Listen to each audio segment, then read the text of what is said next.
अगर आप ऑनलाइन काम करते हैं तो पहला स्टेप ये होता है कि आपने कोई ना कोई स्किल सीखनी है, और दूसरा स्टेप ये होता है कि आपने उस स्किल को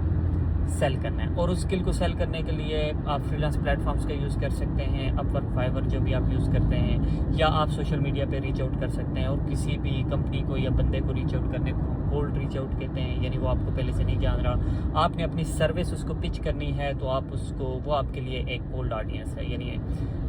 वो आपको नहीं जानता, आप उसको नहीं जानते, ठीक है। तो आपने उससे कम्युनिकेट करने के लिए सबसे जो इंपॉर्टेंट चीज़ है, चाहे आप लिंक्डइन पे रीच आउट कर रहे हैं, इंस्टाग्राम पे रीच आउट कर रहे हैं, या ईमेल पे किसी भी कंपनी को या किसी भी बंदे को रीच आउट कर रहे हैं, तो सबसे जो इंपॉर्टेंट चीज़ है वो आपकी कम्युनिकेशन है, ठीक है। अगर आपने ईमेल करना है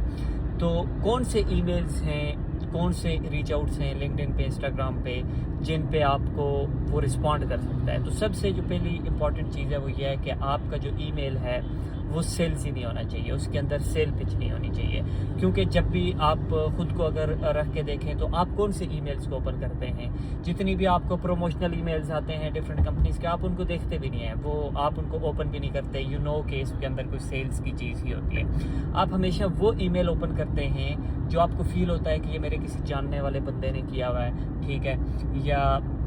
ये ईमेल मेरे लिए इम्पॉर्टेंट है, मेरे से रेलिवेंट है, ठीक है। तो सबसे इम्पॉर्टेंट चीज़ है कि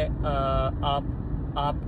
वो बंदा जानता है या आप उस बंदे को जानते हैं, तो आप वो ईमेल लाजमी ओपन करते हैं। तो आपने जो भी ईमेल किसी भी कंपनी को या किसी भी बंदे को जब रीच आउट करना है ना, तो आपका ईमेल सेल्स ही नहीं होना चाहिए, उसके अंदर कोई भी सेल्स वाली, चाहे वो सब्जेक्ट लाइन है या आपका बॉडी है ईमेल की, ठीक है, उसके अंदर सेल्स की पिच नहीं होनी चाहिए स्टार्ट में। जब वो रिस्पॉन्ड करता है उसके बाद आप उसको कर सकते हैं, लेकिन आपने अपने ईमेल्स को फिगर आउट करना है कि उनके अंदर सेल्स नहीं होनी चाहिए, ठीक है। बाद में आप उसको पिच करें, लेकिन पहले आपका वो ईमेल ओपन करेगा तो अगली कोई बात होगी। तो इसलिए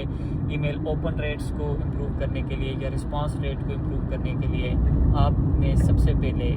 जो है अपने ईमेल को नेचुरल लिखना है, और आपने कौन से वर्ड्स यूज़ करने हैं। फॉर एग्जांपल आप स्टार्ट करते हैं ईमेल को, तो आप स्मॉल लेटर्स में स्टार्ट करें, क्योंकि अगर जो आप नॉर्मल मैसेज लिखते हैं तो आप उनको टाइटल केस में या अपर केस में नहीं लिखते, आप नॉर्मली उसको जो है लोअर केस में लिखते हैं। आप नॉर्मल मैसेज जो किसी भी अपने दोस्त को लिखते हैं या किसी भी जानने वाले बंदे को लिखते हैं, तो आपने ईमेल्स को लोअर केस में लिखना है, ठीक है, और उसके बाद उसके अंदर सेल्स पिच नहीं होनी चाहिए। Thank you very much.